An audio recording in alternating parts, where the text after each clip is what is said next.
السلام عليكم ورحمة الله وبركاته. ازاي حضراتكم عاملين ايه؟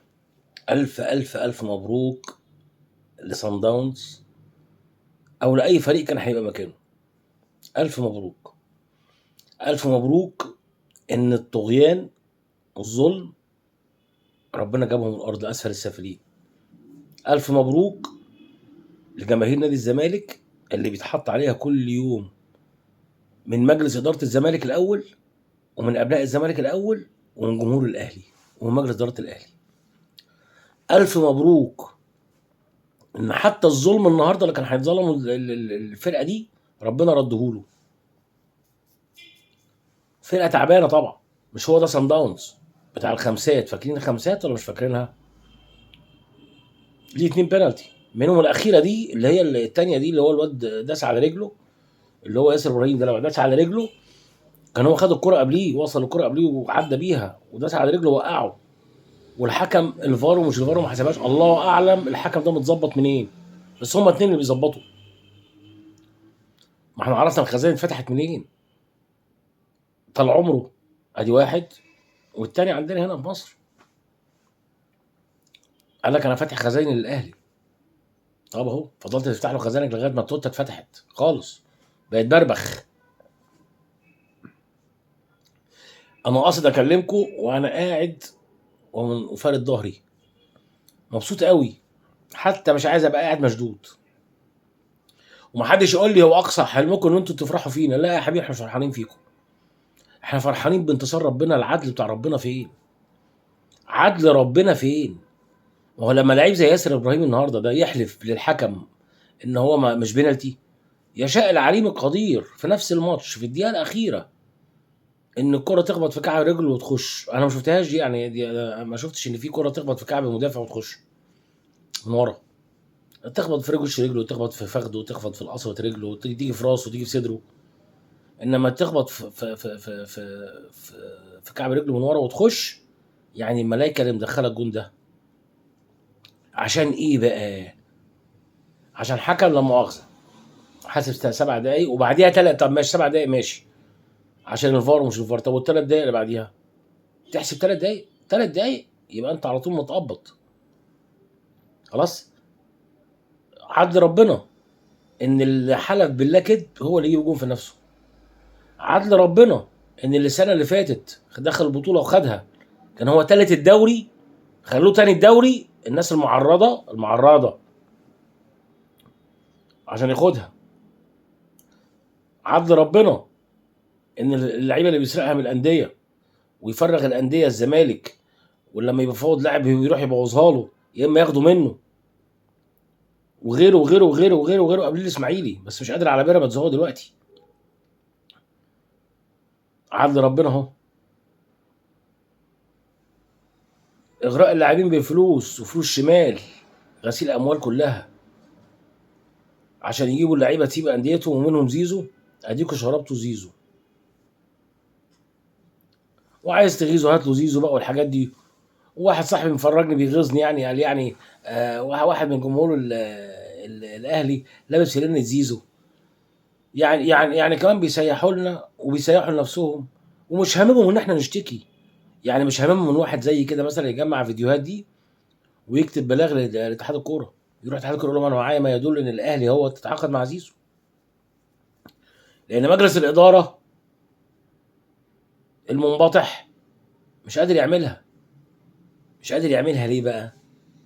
عشان اكيد ما فيش حد يقول لهم هم زملكاويه. لا هم زملكاويه كانوا بيلعبوا في الزمالك، الله اعلم بقى ميولهم ايه من جواهم. لكن هم بيجي لهم تعليمات من فوق. يعني هم من الاخر كده، هو مش عايز اقول كلمه وسخه، مش رجاله. لو رجاله تحبوا نادي الزمالك تقدموا استخاره جماعيه وتقولوا ليه. الواد ده ممكن يتوقف قبل شهر 6. الواد ده والاهلي ممكن يجي عليهم عقوبات قبل شهر 6 لو انتوا رجاله. لكن هنقول ايه؟ هو ربنا الزمالك وعده بكده. المهم، فرقه صن داونز دي مش بتاعت الخمسه. فاكرين الخمسات يا عم الحاج انت هو؟ مش فاكرينها؟ خمسات. خمسات كان في منهم خمسايه بعد الثلاثايه بتاعت ولا بتاع الرباعيه بتاعت الاسيوطي اللي هو بيراميدز. كان في نفس السنه. وانا لما اقول لك بعد كده اوعى تعرف ان صن داونز موجود معاك في اي دور من الادوار ديت وهتكسبه. هو النهارده صن داونز دوت غير صن داونز بتاع زمان، لا عنده رقم 6 ولا عنده رقم 8، كلها طور من ورا، كور عكسيه من ورا لقدام. حتى الفرو بتاعهم مش تعبان يا قلبي. فرقه جايه بتلعبك بسبعه تحت الكوره، ولما تاخد الكوره وتنقلها مش عارفه توزع او تنهي الهجمه في التلت بتاعها، فبيلعبوا كور قصيره. عندهم مهارات فنيه عاليه كلهم، عايزين يوصلوا للجون ب 1 2. انما تكتيك لعب من المهاجمين، خط هجوم وراه بلاي ميكر ما عندهمش يا عيني. ومع ذلك انت جيت فيهم جون، وجون بلوشي. امام عاشور مديك تمريره بينيه حلوه جدا، انما انت جيت تشوطها في البعيده راحت جايه في الضيقه او في الستر بتاعت الجون، لان انت طبيعي الزاويه بتاعتك دي وضعك التشريح ان انت تشوطها في الزاويه البعيده، لان مارادونا نفسه الله يرحمه مش هيجيبها كده. لو قاصد يجيبها في الضيقه مش هيجيبها في الضيقه، مش هتحقق له، لان الكره جايه عكس رجله خلاص. لكن ربنا بيقول لك خد الجون ده يا حبيبي واقعد نص المصاصه. وجا في الاخر ده احنا كنا خايفين في اخر دقيقه، جابوا الجون وتعادلوا، الحكم يديهم 7 دقايق، وبعد ال7 دقايق كمان 3 دقايق بنالتي، ليهم 2 بنالتي كمان. خلي بالكم بالمناسبه، يعني المفروض الماتش ده ماشي، المفروض الماتش ده 3-1 ليهم بنالتي، ومنها واحده مؤكده اللي الاخ ياسر ابراهيم داس على رجله بعد ما خد الكوره، هو راح داس على مشط رجله،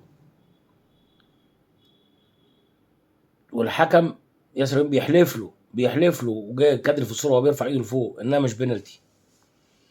يشاء العليم القدير ان هو نفس الشخص ده، نفس اللعيب ده اللي يجيب الجون في نفسه في فرقته ويطلعها. النهارده ربنا سبحانه وتعالى ما خلاكش في اخر سنه تجيب جون، يعني بعد ال7 دقايق حسب لك 3 دقايق كمان. الحكم اللي قابض ما اعرفش من مين، ما هم اتنين بقى، هم اتنين بتوع الخزاين، طال عمره واللي بالك اللي هنا اللي بيمشي موقف كبير ده. ادي 3 دقايق وقت ضايع.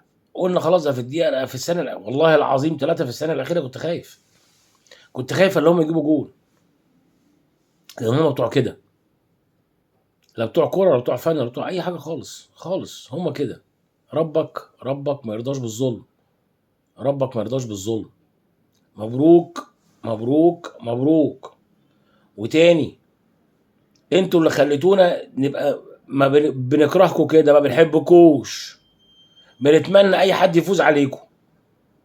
انتوا اللي خليتوا الكره المصريه كده، انتوا يا معرضين يا خدامينه خليتونا نعمل كده. احنا فرحانين ان ربنا هو العدل، مش فرحانين ان انتوا اتغلبتوا.